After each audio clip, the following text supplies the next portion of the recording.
You're listening to Inside Content, the TV industry podcast. This show is brought to you by 3Vision, a global TV industry consultancy specialising in content acquisition, strategy, research and business development.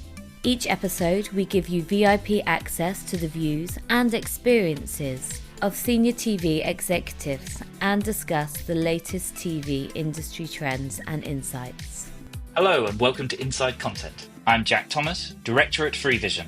In this episode, I'm joined by Briana Larsen and Stéphane David from TiVo. Many of you may recognise TiVo as a global leader in content discovery, and most recently they have brought their independent smart TV operating system TiVo OS to market, available on over 33 brands of TV across 26 European countries, and has recently entered the US market with Sharp. We discuss their approach to evolving the content discovery experiences and the challenges that it brings to the CTV experience, as well as outside the living room with in-car entertainment. Hi Briana, hi Stéphane, how are you? Hi Jack, doing well. Yes. Hi Jack, good to meet you. Excellent, thank you. Thank you both so much for joining us on Inside Content. I'm really excited to have you both on. Before we get dived into the topics at hand today, perhaps you could spend a little bit of time explaining your roles in a bit more depth for us. Absolutely. I'll go first. My name is Briana Larsen. I'm VP of Business Development and Content Partnerships here at Xperi. I've been with the company 10 years and had different roles throughout those 10 years, but I've focused on our content partnerships, specifically our global tier one. So those are streaming services like Netflix, Disney Plus, Prime, etc. And I have a focus on the US region. Yes, and I'm heading business development and strategy for content on our video platforms in EMEA. And the last of our video platforms being the TiVo operating system for connected TVs, which launched last year and that has a growing number of TV manufacturers adopting it.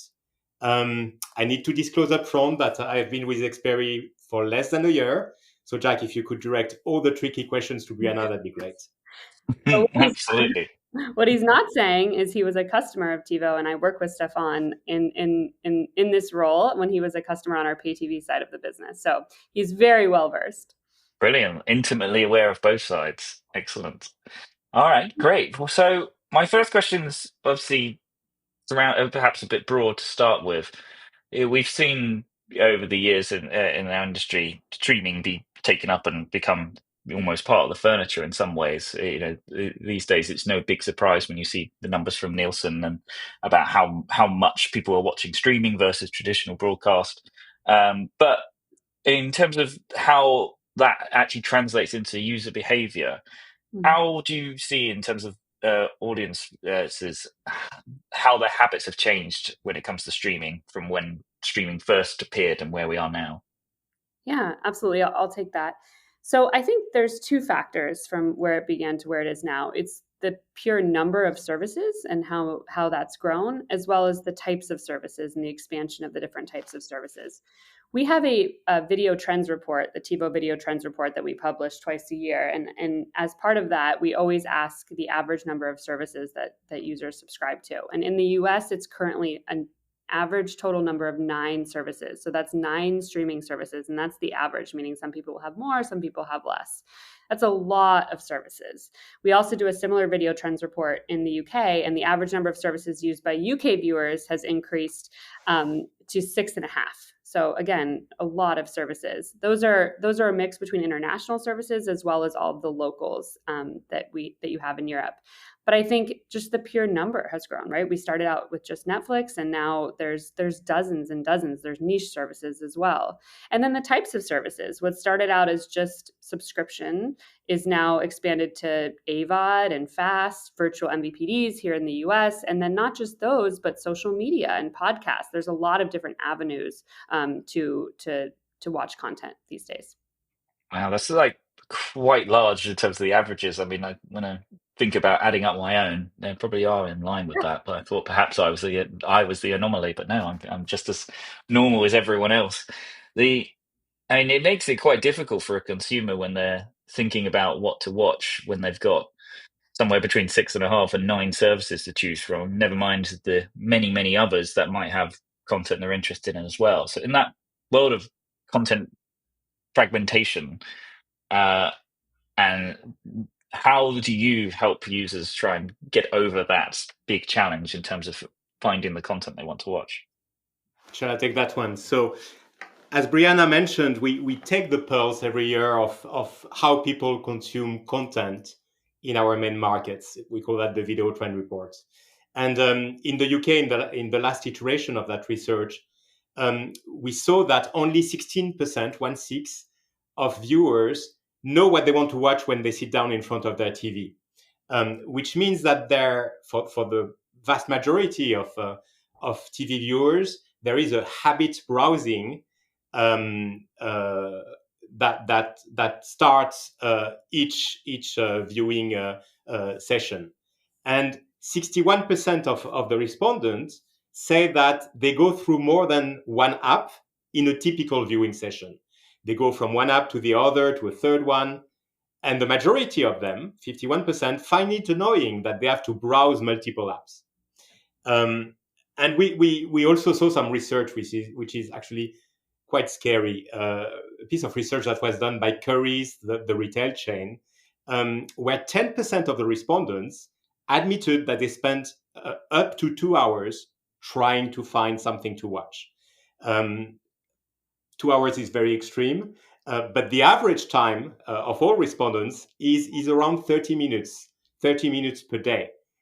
So that translates into 182 and something hours per year lost in this decision dilemma. That's 7 days on average per year. So in other terms, if you put all the Sopranos and the Wire episodes put together, it's less than 150 hours. So it's a lot of time lost. I think there's a sociologist that is called Barry Schwartz, that in his book, The Paradox of Choice, explained that the greater choice that comes with our modern societies may seem like a positive thing, but the plethora of choice is paradoxically stressful, and decision making is sometimes overwhelming. So this is a great example of what people experience when searching for content today. How do we address that?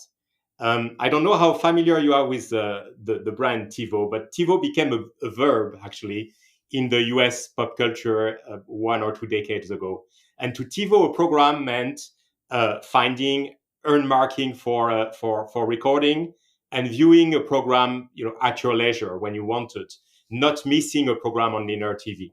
So building on this legacy, we aim at turning the browsing experience for content in the huge VOD libraries that people have now into an enjoyable experience rather than a frustrating one. So how do we do that? First, we offer a one-stop search across all apps. Instead of opening Netflix and then Disney Plus and then Amazon separately, users can search once and the OS will fetch results from all these apps. And they can also have a cross-platform watch list. So you can create a single watch list that integrates titles from all these multiple services. And by integrating their favorite streaming services into a single interface and with a content first and personalized discovery, we reduce time to content. All right, that content first is interesting approach for it. I mean, I imagine as you were describing the time wasted as we search desperately for content and hopping in and out of various apps, I imagine a lot of our listeners were probably slightly cringing, as I think we've all had that experience of staring at endless tiles, trying to decide what to watch, only to come out and then bring up a new set of tiles in a slightly different interface, and then another one and another one.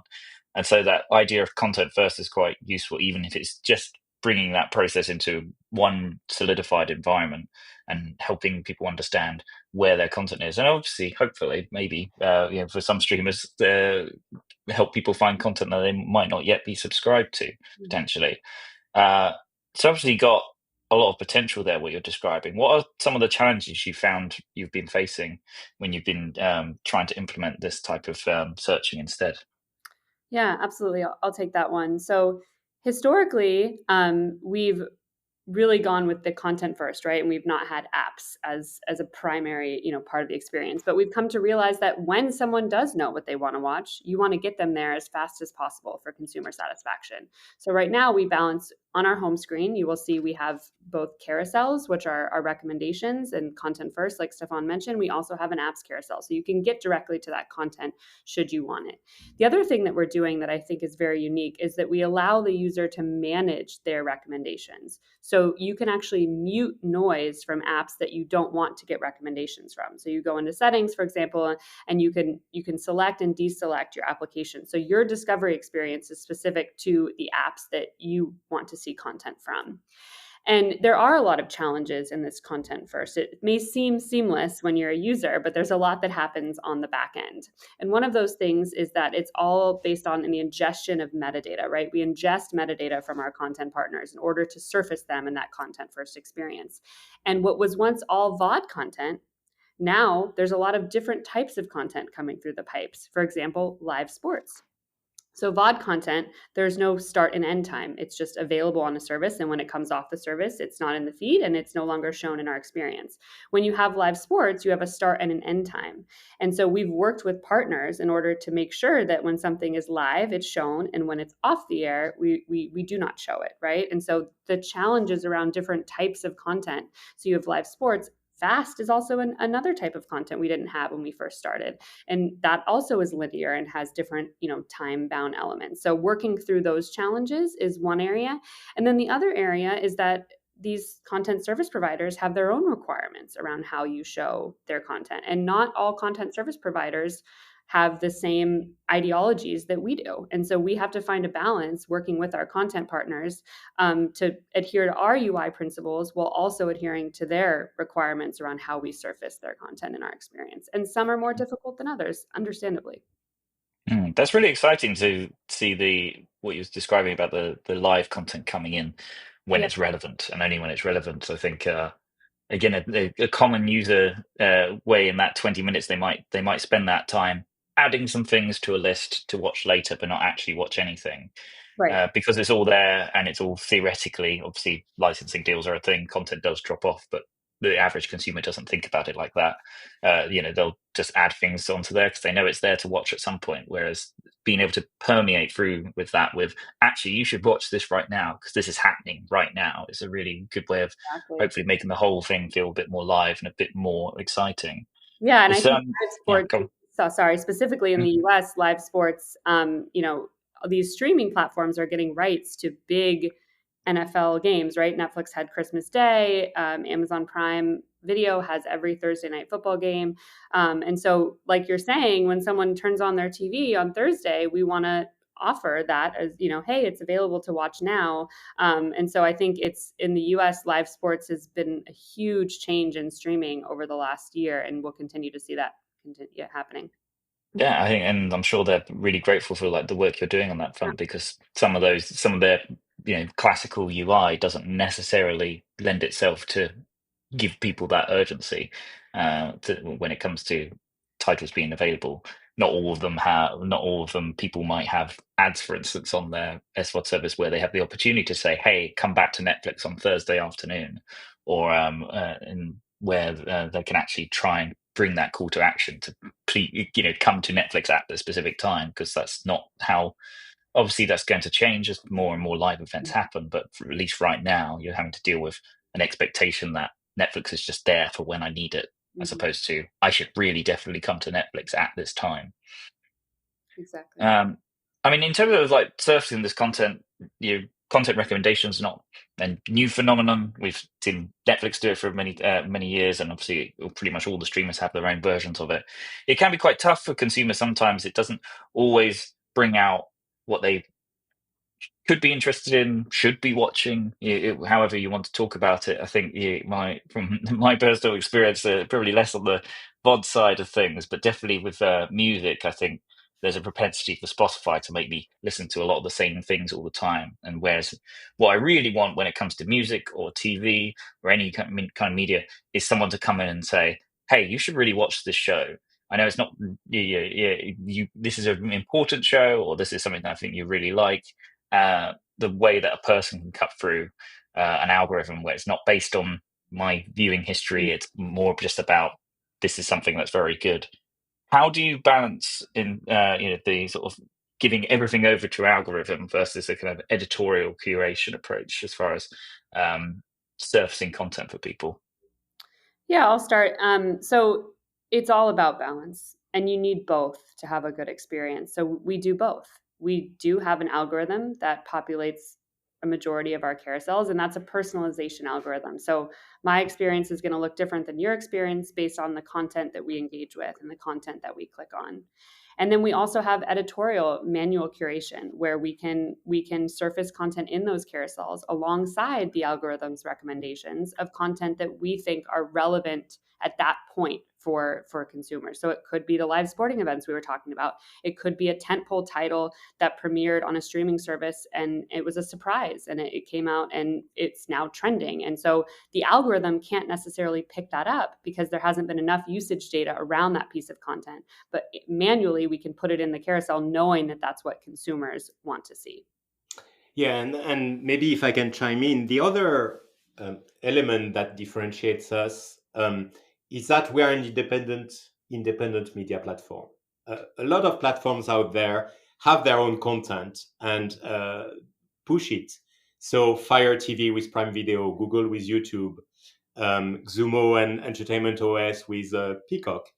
And there's nothing wrong with that. But we're truly an independent media platform. So we can push content that is really relevant and personalized to each individual without bias, if that makes sense. Yeah, absolutely. I mean, how it's a commendable task, but how do you handle that at the scale when you're dealing globally, making sure that the sort of that editorial curation is relevant to the individual markets? Let me take that one. So clearly there are global titles and there are region or country specific titles. We call them tentpoles. And so we need to work with all of our partners to know what they want to promote, what are their tentpoles, what's coming up.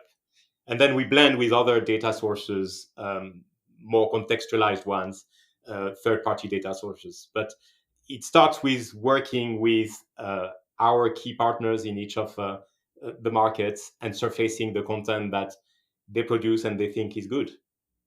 And how important it's when it comes to different content for different markets. Obviously, regional content will be a factor in there. You want people want to be able to watch local content to them as well. Do you see that as a big driver of engagement on your platforms? Content that's sort of local and specific to those regions. It's very important. It's a big piece of the puzzle in streaming. We call the local content apps the local heroes. And when we look at usage in our main markets in Europe, typically 2, maybe 3 out of 5 of the top apps are local ones or regional ones. In the UK, it's actually more than half in the top 10. So that's key for us to have and to offer. But of course, the distinction between local, regional content and international content is increasingly blurred. As a result, probably coming off of the dual Hollywood strikes, and with international markets becoming more and more important to their growth, we saw that the global streamers have decreased production or decreased the share of their production in the US and increased in the international markets.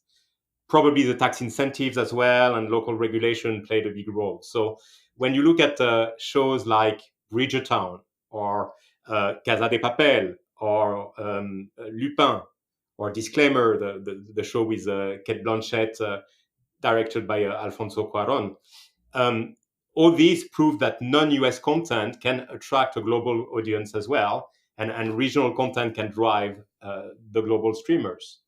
And in fact, there was a report on 2024 production done by a Luminate research company that showed that an important factor behind the post-peak TV, we're in a post-peak TV era, and the content contraction post-peak TV was really driven by, first Netflix. I think the shows produced in 2024 in the US are 22% down compared to the peak of 2022.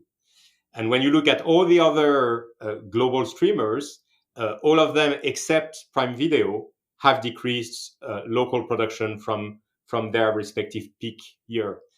And a lot of this has been replaced by what you call regional content. There's obviously a fair amount in terms of that sort of propping up, or like unscripted, obviously as well. Big area of growth we're seeing to sort of help fill in those gaps of peak TV as well. And obviously, there's a ever-growing backlog for a lot of audiences of that huge height of peak TV that they'll be wanting to be able to access from even if a show is 6 years, 7 years old, the first time someone sees it, it is the first time they see it. So it again shows the importance of being able to surface the right content for people, as people may go back and find some of that really peak content, as well as the sort of what's left over as we go forward. I thought I'd like to actually pivot a little bit from talked a lot about content and the app framework, and obviously we'll still be somewhat within there, but I'd like to pivot a little bit towards the hardware side of things. And traditionally, TV, picking a TV wasn't too difficult. You might have a brand you like, but for a long time it was just how big is it, and then eventually it became about resolution. Sometimes the speakers were a factor, but not necessarily, because you probably would plug in your own sound system. These days, there's obviously so much more complication there, as we've got smart TVs, there's different operating systems, and there's different apps that might be available on them. Do you think consumers are starting to choose their devices and TVs more on the under the hood OS side, what apps are available, what content might be there ready to go, versus the traditional hardware specs? So my answer may surprise you, but actually I still think it's primarily hardware specs as well as price point. I think a majority of consumers, especially here in the US, they just assume that the content they want is going to be there, right? So I think there's maybe some consumers that like niche services that make sure that app is available, but for the most part, I think what's still driving purchases is price point, and hardware capabilities. Yes, for international markets, I think it's about the same. There are some exceptions, though. So I'm thinking of the Freely integration that we did in the UK. So as you might not be familiar, Freely is an umbrella organization with all the UK local PSBs, BBC, ITV, Channel 4, Channel 5, and offering one app in a single ecosystem. And it's become a brand in the UK that is recognizable. People look for Freely TVs, and clearly that has driven for us a lot of our business in the UK. Okay, so depending on the market, if someone is able to penetrate like that, there is that potential opportunity might reach high enough that's a definite searching factor. That's interesting. And then I guess staying on hardware, we've seen voice search come and go a little bit. I think I've got remotes from 10 years ago, even with a microphone on them. But we're starting to see perhaps a little bit of a comeback now. What do you think's driving that? And are we in a better position that it might actually be sort of finally able to help users find the content that they want? Shall I take that one? Actually, in the yearly pulse we take from the market, this video trend report, we noticed that last year voice search usage was a bit down, single digit down, but a bit down in the US. What I would like to stress around our voice solutions is that ours are really built for and around entertainment. They're not like some big tech companies' assistants that are generalistics and that may give you trend timetables, for example. Ours are built as an entertainment solution. So the experience is very different, very intuitive, almost conversational. So you can ask TiVo to find me movies or series like Fargo, for example, or show me something funny. You can search for movies based on catchphrases and popular quotes. So I'll have what she's having will lead you to When Harry Met Sally, or I'll be back will surface the Terminator movies. And importantly, Briana was talking about the importance of sports.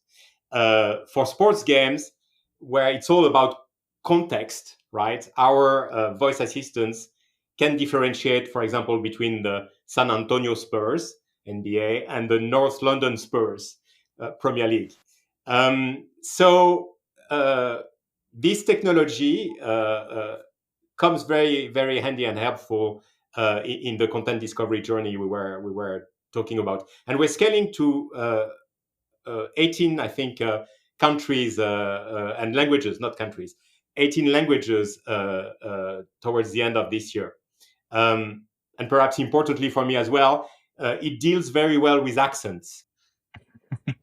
Oh yeah, excellent. So that's it. That's quite interesting because I think there's a lot of those technical hurdles, like you say, other languages, other accents. That's blocked things for a while. But I think a big part as well is the user expectation of voice search as well. I think a lot of people will use Siri on their phone. I hope when I say that I haven't accidentally activated her, but I think a lot of probably the main use case for both of those is set a timer and what's the weather. And it's one of those things that it's if you can bring the technology to change it and make something much simpler. Where, like you say, if I was thinking, oh, I want to watch that film, what's it called? It's the one where they say this, and it can pick up that and present it. That's potentially game changing because it can even googling that sometimes can be quite difficult, but having it right there on the TV, almost part of the conversation as you're chatting to your other half while you're trying to decide what to watch is really exciting. And then I guess the main hurdle with that then is reintroducing that concept to consumers, and so they try it and see it succeed, so they can start the momentum builds towards them doing that. Is that in terms of surfacing, hey, this feature's here, this is how it works? How do you try and communicate sort of how markedly improved it is compared to what the general audience expectation might be around it? Yeah, it's a good point. I mean, I think you have to do the basics well, right? And the basics are launch Disney, find me this show, right? So those are the types of queries that a user is going to use more often. So you have to nail those to become that trusted advisor from a voice perspective. And then in terms of the follow-on queries and the conversational element, you're right. There is an education learning element to that. And how do you do that? We've, done different things over the years, whether that be, on screen tutorials, on social media, various different things, because the user has to know that the voice is capable of doing those things. But I think when you do the basics well, then you can expand features, not just voice, but all features. And you have that trust from the consumer to do that well. I imagine that's obviously pivotal in a world where you're potentially trying to transition content, not just in the living room, not just in your pocket, but also into the car as well, where obviously hands-free is extremely important, whether that's on the driver's side or even just the kids in the back who can't reach the screen at the front. How are you finding when you've been transitioning somewhat from just TV to automotive? What are some of the big challenges there, and what are maybe some of the lessons you've been picking up on TV side that have transitioned particularly well? Automotive historically has been a very important market for the company. We have a technology that we call HD radio in more than 100 million vehicles today. We have a connected audio platform that we call AutoStage in about 10 million vehicles. And the next iteration of that, as you were mentioning, Jack, is video. And we have a video proposition that is today live with BMW in 14 countries, and we're increasing to more markets shortly. And if you watch that space as well, more and more car manufacturers are going to be joining this technology. So it's an exciting opportunity for our content partners to ride on this journey with us. And clearly, we leverage the content relationship we built with the video ecosystem onto the car platform. But some people might wonder why do video in the car. So actually, we follow the users where they want to access content, and we saw in that video trend report survey we mentioned a few times already that 30% of users today watch video while in their car. Hopefully, they're not driving, because most of them watch video on their mobile phone. And what we do is transitioning this consumption from mobile to the car screen, which we call the best available screen, because vehicles come increasingly equipped with large screens, great sound systems, which is a natural space for great entertainment. And we see that consumers increasingly value their vehicle as a third space. A third space for relaxation, for stress relief. And in our research, 42% of respondents resonate with the idea of their vehicle being a sanctuary, a third space.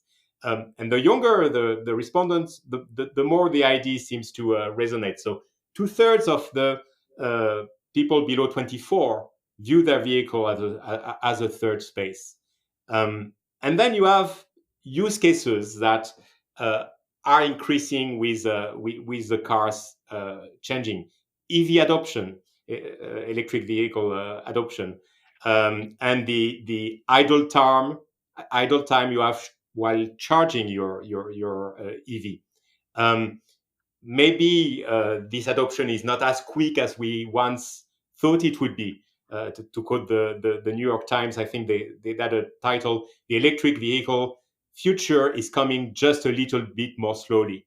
But according to our research, 87% of the consumers think that EV will outpace ICE, combustion engine vehicle, within 5 years. And the other case is self-driving. So maybe you don't trust, if you have a self-driving car today, maybe you don't trust your self-driving car enough to watch video while the car drives itself. But 69% of people don't trust their car. But 8 out of 10 respondents believe that self-driving will eventually be commonplace. So all this, calls for increase of video consumption in the cockpit. Yeah, and just to add to that, when we talk about video consumption, going back to Stéphane's comment about how it takes, average 30 minutes for a user to find content, their journey's probably over. So we have to do a really good job in the car of getting consumers to the content they want quickly. And the consumption is different because these are shorter sessions, right? They're charging, they're picking up their kids from school, 20 minutes, 30 minutes. So they're not likely sitting down to a full-length film, although maybe someday. But right now it's about the shorter sessions. So we're seeing a lot of tunes in to live news and, short clips and sports if it's on, right? So it's a different types of content are performing well in the car because of the use cases. And then just to add, I think going back to, what we're doing from a regional perspective, but in the car, it's equally as important. So we've expanded our partnerships with what we call local heroes in every country from the living room to the car. So we have TF1 in France, Join in Germany, RaiPlay in Italy. And you'll continue to see as we roll out in different countries with BMW, those local heroes are very important for the car specifically. Great. I mean, the obviously other factor as well, I think, there'll be some purists and creators who listen to this who might roll their eyes as I say this, but obviously a growing way people watch content at home in the living room is with essentially 2 screens, one with the TV with the content on, and one potentially also doing something else on their phone at the same time. And while this use case should not apply to the driver, we don't want them doubly distracted, but for the passengers actually to not just be able to be able to have the TV and film on a great experience, using the historically fantastic sound system most cars have had to really elevate that, but also still be able to sort of tap into that second screen experience that a lot of consumers take as quite habitual. That's again fairly game changing on the passenger side as well. Yeah, exactly. I think the difference between the driver and the back seat, right? The types of content viewing is different, and it'll be interesting to see how that evolves. Yeah, absolutely. And then I guess to before I round us out for today, because we're almost out of time, you did touch on fast a little bit earlier, Yeah. in terms of how you balance that sort of content discovery. For you, obviously for a lot of fast channels, it's not necessarily a place you expect appointment viewing like you would with live sports. So it's not something you can say you should watch this right now because this is happening right now, because you very well may be a channel that is just surfacing a single IP show where that there'll be an opportunity to watch it again or so on. Or how do you make the decision where and when and how to surface fast in the content discovery? Yeah, so fast is very important to our content strategy, which the irony is not lost on me that we started out as a company to skip ads, and now our strategy is all about AVOD and fast. But there's no denying that fast has seen tremendous growth, especially here in the US. I think US is a bit more mature when it comes to fast and AVOD. You have a lot of the major media companies owning their fast and AVOD services, Paramount owning Pluto, Fox owning Tubi, Freevee, which was Prime Video service, is now integrated into Prime. And it's interesting what you said, Jack, about kind of the tune in, because I would have agreed with you. However, Tubi actually covered the Super Bowl here in the US. Yes, absolutely. And so I think that is a great example of how fast has gone from just drop in to really a tune in experience. And as the content becomes more quality over time, I think it's really changing the game for fast. And the way that we think about fast is the same way that we think about SVOD. It's content. We have content first, and it's personalized to that consumer. So not only do we have a guide experience with fast, we also incorporate fast content into carousels, putting that content in front of the consumer. So if we do our job right, it should be a seamless experience regardless of what type of content, what type of service the content is coming from. Okay, excellent. And then hopefully foster even more growth within fast as people discover what's there. It's very interesting. We're at a stage we have to reintroduce linear television to a lot of people, but when people do start dipping in, they get quite excited about the prospect of it in that way. Again, it can remove that burden of choice that you were talking about earlier, Stéphane. Sometimes linear TV just being like, okay, I'm just going to tune in. This is on. This is great. I don't have to stare at 80 tiles to come to this. And it doesn't matter if we're partway through this. I'm enjoying it. It can be quite a big change for people, I think. To round us out, then, I guess no better way than looking ahead. We talked a lot about the innovations that are happening right now with you guys, what you've been doing, and what we've seen in general in the industry as far as content discovery and recommendation is concerned. What's next in this? What do we think will happen in the next 5 years, next 10 years? What is the next big innovation that we're soon to see? And obviously, how much of that's going to come from you guys? Yeah. Well, if Stéphane and I have a crystal ball, let us give you our opinion. So I think, and Stéphane will talk about this, we were really doing AI before it was AI. So that's a huge area, and Stéphane will touch on that. But from a content editorial perspective, I think what we're thinking about is, personally, I get recommendations from word of mouth, friends, family, not just from my TV. So how do we incorporate that into the experience? Is it shared watch lists? Is it, different types of user recommendations in different carousels based on who you kind of agree with in terms of your content style? Is it live co-viewing, right? So I think incorporating kind of social and community driven discovery, there's, streamers have dipped their toes in it, but no one's really quite figured it out. So that's going to be an area of focus for us. That's really exciting. You've got a big opportunity there to try and bring back and revitalize the water cooler moments that was slightly lost in the days of streaming, where the conversation used to be, oh my God, did you catch the show last night? And then let's discuss it. These days, sometimes it could be, oh, where are you at in the show? I'm on episode 6. Oh, I'm on episode 8. I better not say anything. And then kind of kills it. So that seems like a really good way to bring that back into the conversation and really bring the community around content again. Yeah, and just to build on that, entertainment is definitely increasingly a consumer-centric play. and consumers are voting with their remote control, right? What they're increasingly looking at is what we call creators media, as opposed to the traditional SVOD services that I don't want to call legacy. But fragmentation in content with multiple sources is just getting started. And we saw deals and announcements with the creators media merging into the global streamers, Mr. Beast on Prime Video, and also Netflix considering big bets with the creators space as well. So how do we best surface all this relevant creators content in the future? It has to be AI driven, and as I like the expression of Briana, we were doing AI before AI was a thing. It was actually machine learning.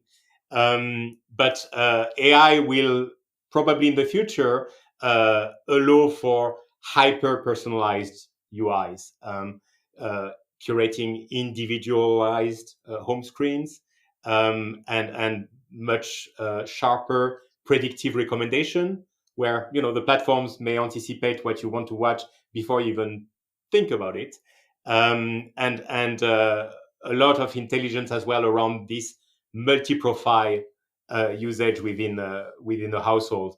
Maybe the connected TVs in the future will distinguish the users based on the remote interaction when you touch your remote, or your voice, obviously, or even facial recognition, which maybe is a scary thought. But AI is certainly going to change and improve the way we surface content in the years to come.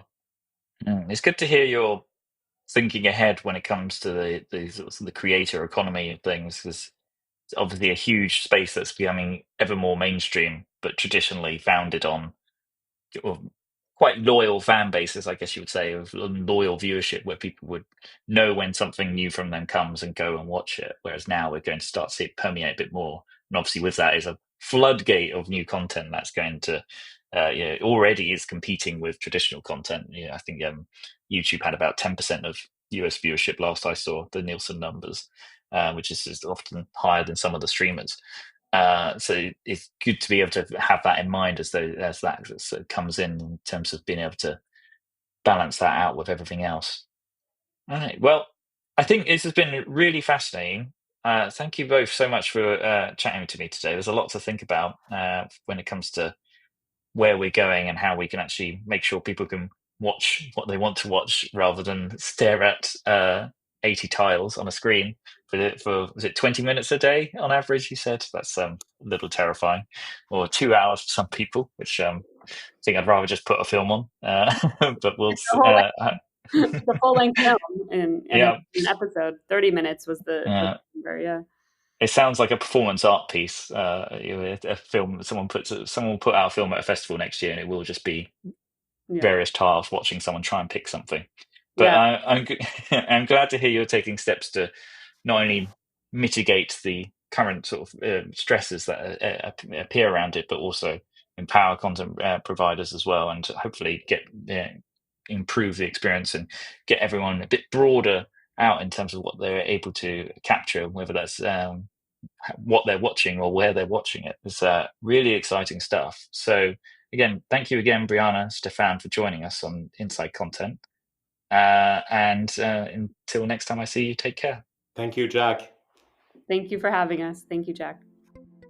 Thanks for listening to this episode of Inside Content, the TV industry podcast brought to you by 3Vision. With decades of TV industry experience and real-world success, we know the ins and outs of the market like nobody else. To learn more about our TV consultancy services, head to 3vision.tv.